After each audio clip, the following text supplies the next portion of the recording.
ஒரு கடைக்கு போனேன். ரூ. 5 பணத்தை எடுத்து கொடுத்தேன். ஒரு தினசரி பத்திரிக்கையை கேட்டேன். அவர் உடனே அங்கே அடுக்கி வச்சுருந்த பத்திரிக்கையில் ஒன்று எடுத்து என் கையில் கொடுத்தார். வாங்கிக்கிட்டேன். மீதி பணத்தை எடுத்தார். அதையும் என் கையில் கொடுக்கணும்ல, கொடுக்கல. எதிரில் இருந்த பலகையில் வச்சு எடுத்துக்க சொன்னார். எப்போவும் அவர் அப்படி தான் பண்ணுவார். நானும் எடுத்துக்கிட்டு வந்துடுவேன். இவர் ஏன் இப்படி பண்ணுறாருங்கிறது எனக்கு ரொம்ப நாளாக ஒரு சந்தேகம். ஒரு நாள் அவர்கிட்டயே இதை கேட்டுவிட்டேன். ஏங்க, நீங்கள் உங்கள் கடைக்கு வந்து பொருள்கள் வாங்குறவங்களுக்கு நீங்கள் பாக்கி சில்லறையை கொடுக்குறப்போ பலகையில் வச்சு விட்றீங்க, கையில் கொடுக்க மாட்டேங்கிறீங்களே, ஏன் அப்படின்னு கேட்டேன். காசை கையில் கொடுத்தா நம்மக்கிட்ட இருக்கிற லட்சுமி போயிடுவா சார் அப்படின்னார். அதாவது பணம் செலவாயிடும் அப்படின்னு அர்த்தமா. இன்னொரு நண்பர், அவர் ஒரு நாள் வழக்கத்துக்கு மாறாக ரொம்ப சோகமாக உட்காந்துருக்கிறார். ஏங்க என்னாச்சு, ஏன் இப்படி கப்பலே கவிழ்ந்தது மாதிரி உட்காந்துருக்குறீங்க அப்படின்னு கேட்டேன். கப்பலே கவிழ்ந்திருந்தா கூட நான் இப்படி கவலைப்பட மாட்டேன் சார், வேறு ஒன்று நடந்து போச்சுன்னார். என்னன்னு கேட்டேன். என் உச்சந்தலையில் பல்லி ஒன்று விழுந்துட்டுதுன்னார். அதுக்காகவா இப்படி அப்படின்னு ஆச்சரியப்பட்டேன். ஆமாங்க, பல்லி உச்சந்தலையில் விழுந்தால் பலன் என்னன்னு பஞ்சாங்கத்தில் பார்த்தேன், மரணம்னு போட்டிருக்கு அப்படின்னு சொல்லிவிட்டு அவர் தொடர்ந்து கவலைப்பட ஆரம்பிச்சிட்டார்.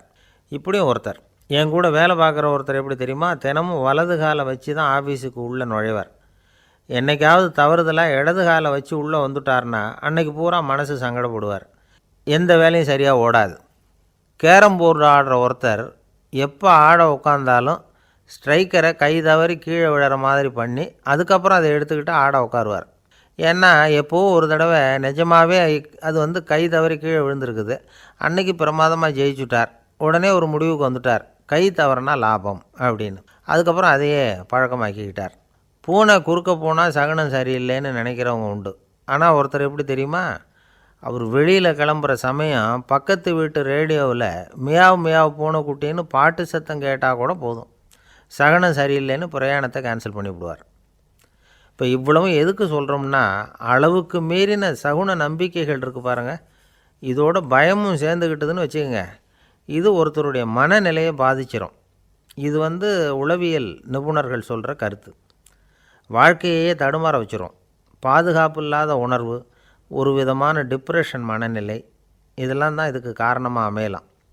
சில பேர் காய்கறி நறுக்க கத்தியை கையில் எடுத்தால் கூட நேரம் சரியாக இருக்கா அப்படின்னு பார்த்துட்டு தான் வேலையை ஆரம்பிக்கிறது வழக்கம்.